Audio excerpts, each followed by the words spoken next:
many teachers in the UK, and from what I've read in the US too, are feeling under intense pressure at the moment. And certainly in the UK, the term teaching crisis is being used a lot because teachers are showing increasing levels of stress and anxiety.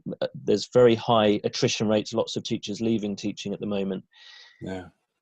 If you could give one piece of advice to help teachers be more resilient and happier in their work, what would that be? It's a very big No, thing. it's very good. If you could give one little nugget just to help them in their current situation, what would that be? Yeah. So many come to mind. What really seems central to me is focus on what you can influence. Mm-hmm. Okay. And try to come to peace with what you can't.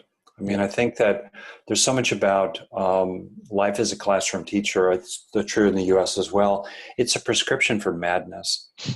If someone were to design an environment to inflict upon college sophomores, for an hour, that would be maximally designed to generate a sense of stress and learned helplessness, they would set up life a lot like a classroom teacher in many ways, especially if you take a look at the trends over the last 10, 20 years. I mean, what we've done, at least in America, it could well be true in the UK, although I think in general, you're ahead of us in many ways. So however bad it is in the UK, it's probably worse in the US for teachers. So what have we done? We've imposed increasing demands and expectations on teachers while withdrawing resources. That's insane. So what to do about it? I think there is something about focusing on what you can influence, zeroing in on that, having sorrow and a heavy heart about the rest, but focusing on what you can do. I think that's really important. Yeah. And then the other thing is many, many times a day, come back to the green zone as best you can. Reset many, many times a day. We're strong critters, humans, but we're not designed for chronic, inescapable stress. That's bad for us. And so many, many times a day, try to come out of the red zone, at least back to yellow. Yeah. Okay. Take a break, look out the window, exhale a few times at length. That's naturally calming. Remember someone who loves you. Remember someone you love. Many, many times a day, reset to green. And when you reset to green, or at least yellow, take that experience into yourself.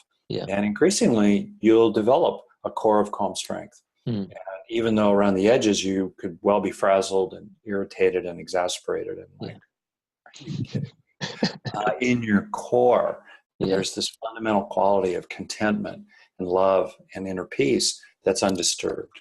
And we truly can develop that over time, hardwired actually into our own body. Excellent. Excellent advice, Rick. So that brings us to the end of the interview. Thank you so much for sharing your thoughts and wisdom with me today. It's been an absolute pleasure speaking with you. Really hope the book launch goes well. I can't wait to read it. I just want to say, thank you so much. It's been excellent. Well, again, Adrian, thank you. You're really contributing. And also through you, as I said before we started, I think there's a special place in heaven for teachers. Thank you. My very first book was about taking good care of mothers and a parenting couple. So I have a deep interest in this area. And everyone who's listening or watching, I really wish you well. Cool. Thank you very much, Rick.